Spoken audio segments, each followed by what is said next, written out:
The end of the financial year is here in Australia, and it's time to go through the best and worst performing ETFs of the year. Now, last financial year, the Australian share market returned around 6%. Not bad, but if that was all that you were watching, you missed out on a lot of what was happening on the ASX. Because sitting right alongside VAS and VGS were ETFs that returned 70%, 80%, one of them returned more than 160% in a single financial year. So in this video, we're going to rank the best and worst performing Australian listed ETFs of the year, pull out the key lessons from both ends of the table, and give you something actionable so you can make better decisions with your money going into next financial year. But let's start at the bottom. Part 1, the worst performing ETFs of financial year 26. Now, the bottom of the table often teaches you more about risk than the top teaches you about returns. I've grouped funds with the same underlying exposure together. Otherwise, 5 Bitcoin products and 3 Ethereum products would dominate the list and hide the broader story. So let's start at number 10. Indian equity ETFs lost approximately 17 to 19% across NDIA, FIIN, and IIND. India still has one of the world's strongest long-term economic growth stories, but a fast-growing economy does not guarantee a strong share market return over the next 12 months. Valuation expectations, currency movements, and the price investors paid all matter. Number 9 was the GCQ Global Equities Complex ETF, which was down 22.9%. GCQF is actively managed and holds a concentrated portfolio of global companies. Its stock selection struggled during the year.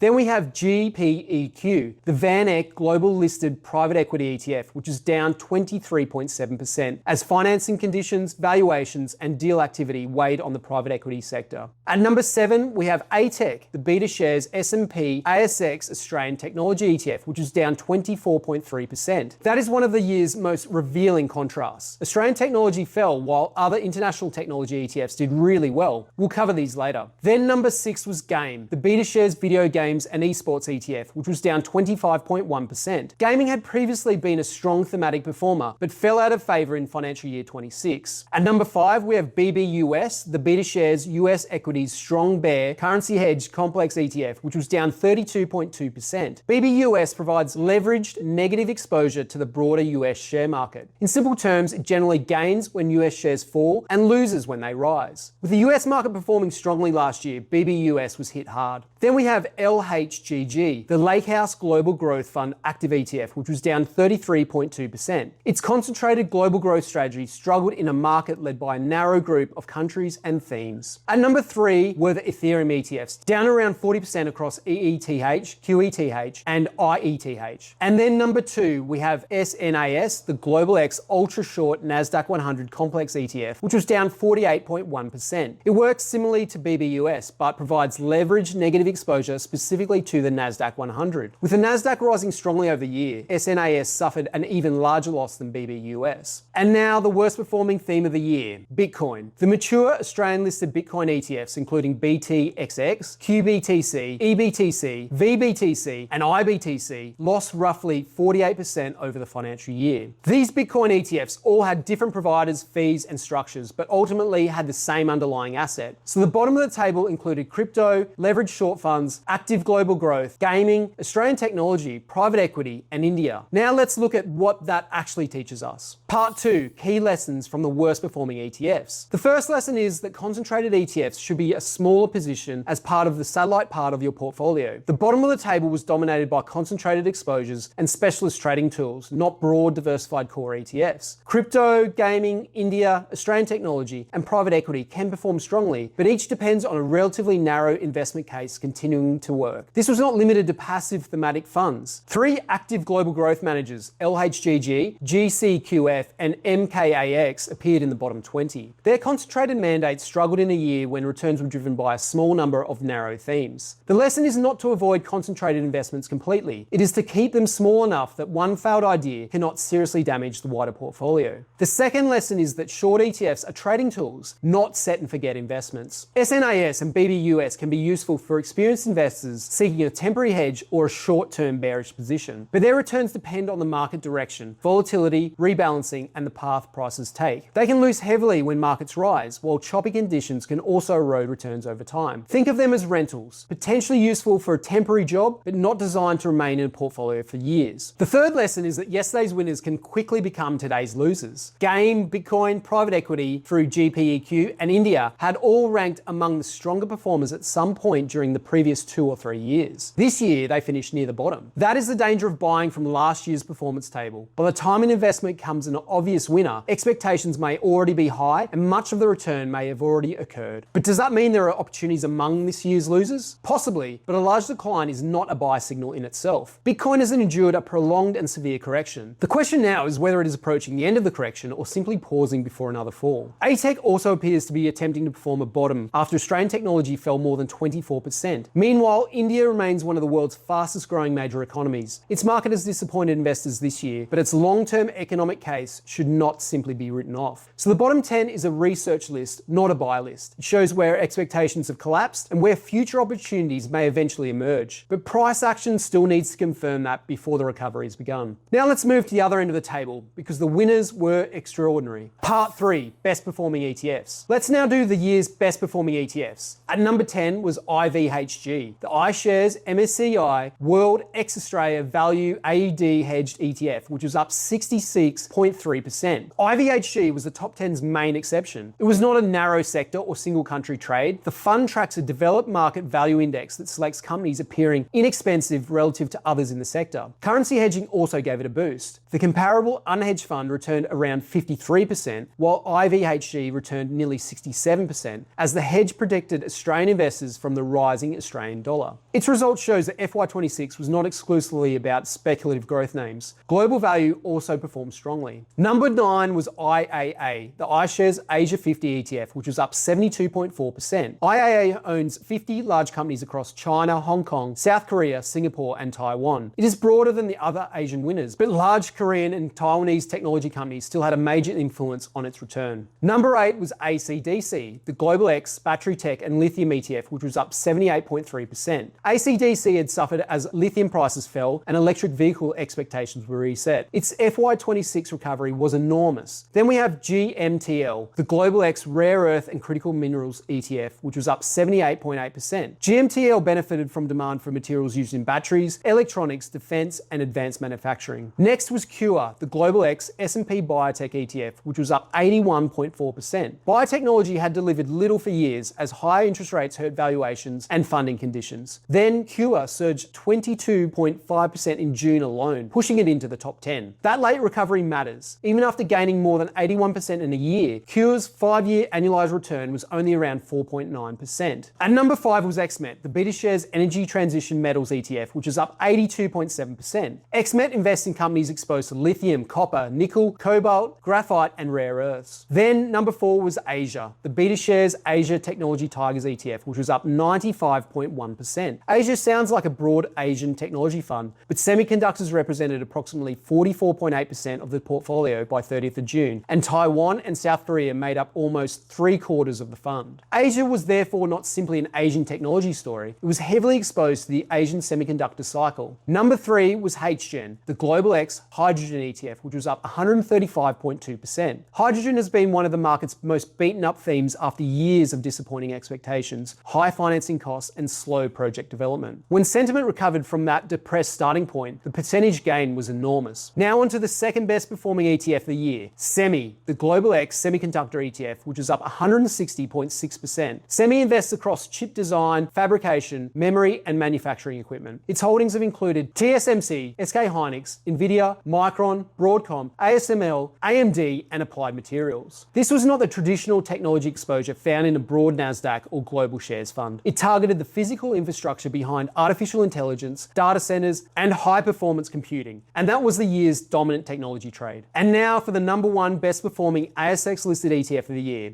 IKO, the iShares MSCI South Korea ETF, which is up 168.7%. IKO tracks large and mid-sized South Korean companies, but its performance was heavily influenced by semiconductor giants Samsung Electronics and SK Hynix. So the winning country ETF was also another expression of the semiconductor boom. IKO did not finish first simply because South Korea had a good year. It finished first because South Korean market is heavily exposed to one of the most powerful global themes of FY26. But these returns are now in the the rear view mirror. The more important question is, what can this list teach us about finding stronger opportunities in the future? Part 4, key lessons from the best performing ETFs. The first lesson is that every top 10 ETF was focused overseas. Australia remains heavily concentrated in banks, miners, and mature domestic businesses. It has no local equivalent of TSMC, Samsung, SK Hynix, or the large US biotechnology industry. Anyone expecting a geared NASDAQ fund or broad US technology ETF to lead the table would also have been wrong. There were no leveraged ETFs in the top 10, and none of LNAS, IVV, VGS, or NDQ appeared. The winning technology trade was the Asian semiconductor supply chain, particularly South Korea and Taiwan. IKO was the only pure single country market ETF, while IVHG was the only explicitly Australian dollar hedged fund. More broadly, the winners clustered around 3 major global themes: AI and semiconductor supply chains, energy transition materials and hydrogen, and biotechnology. Australian shares can still play an important portfolio role, but investors who never look overseas exclude themselves from many of the industries driving global growth. So if you need to get strong returns, you need to invest overseas. In the ETFadviser satellite model portfolio available to subscribers, we held XMET during part of the review period. XMET finished the financial year up 82.7%. We did not hold it the whole time because our satellite positions are managed using base and trend signals, rather than being treated as set and forget investments. Because identifying a promising ETF is only half the job, you also need to recognize when the trend no longer supports owning it. For example, ATEC, the 7th worst performing ETF of the year. We identified signs it was topping in October 2025 and alerted subscribers before it fell 40%. But if you want access to the model portfolio, click the link below and sign up for a free trial of the newsletter. The second lesson is that the big popular ETFs were not designed to win this table. VAS, A200 and IOZ returned roughly 7%. VGS, IVV and VTS returned approximately 15 to 17%, and NDQ, the strongest mega fund, returned around 25.7%. These were respectable results. Broad market ETFs were designed to deliver diversified low-cost exposure through many market cycles. They form the core of a portfolio, not a prediction about which narrow theme will lead next year. The top of the table was instead dominated by satellites, smaller, more focused positions capable of producing larger gains and larger losses. The third lesson is that technology is far too broad a label. ATEC fell 24.3% while Semi gained 160.6% because they own very different businesses. The fourth lesson is to measure overlap by underlying exposures. IKO, Semi, Asia, and IAA had different names and mandates, but all benefited from the Korean and Taiwanese semiconductor strength. Holding all 4 would have been a concentrated portfolio in the same economic engine. That overlap helped enormously in financial year 26. It would also magnify losses if the semiconductor cycle reversed. The final lesson is that trailing returns can hide a weakening trend. XMET, ACDC, and GMTL all topped at the start of the year and had been correcting since February, despite remaining among the year's best performers. By June, each had fallen approximately 10 to 13% for the month. HGen was also weakening, while Cure reached the leaderboard because of a late surge. A performance table tells you what worked over the previous 12 months. It does not tell you whether the opportunity is early, mature, or already rolling over. Part 5, actionable steps for your portfolio. So what should you actually do with these rankings? First, separate your portfolio into core and satellite holdings. The core is a long-term foundation, broad, diversified, and relatively low-cost exposure to Australian and global markets. For many investors, it might represent 70 to 90% of the portfolio, depending on their circumstances and tolerance for risk. The smaller satellite portion is where you can target a country, sector, or theme. Each position should be large enough to matter if it works, but small enough that one failed idea cannot permanently damage the portfolio. Second, audit your overlap. Do not count ticker codes. Look at the companies, countries, and economic forces underneath them. Several Asian ETFs driven by Samsung or TSMC are not independent positions. Neither are multiple Bitcoin, Ethereum, or India funds. Third, stop buying from annual performance tables alone. Use the rankings to generate ideas, then look at the current setup. Is it a winner still trending, or is it starting to break down? Is it a loser building a genuine base, or is it simply continuing to fall? Then build a watch list from both lists in the table. And if you want to learn more about how to spot these setups, click the video in the top right corner here. Finally, create rules before buying any satellite ETF. Decide why you're buying it, how large the position can become, and what would prove the idea wrong, and what would make you sell. That prevents a tactical theme from quietly turning into a permanent holding after the trend has changed. The biggest opportunities in financial year 26 were not found inside the Australian share market. They were overseas opportunities accessed through Australian listed ETFs, which is exactly what we cover at ETFadviser. Sign up for a free trial with a link below to access our full Australian ETF research service, including the ETFadviser model, which is currently up 11.06% since June 2025, compared compared to 8.01% for the broader ASX. A comprehensive weekly newsletter covering Australian listed ETFs and global themes such as AI, robotics, cybersecurity, and gold. Subscriber-only midweek videos with extra market commentary and ETF insights, trade alerts, and much more. You can also save 20% with a yearly subscription, which includes a 20-minute one-on-one session with me to walk you through the newsletter, model portfolio, and how everything works. Click the link below and see you in the next one.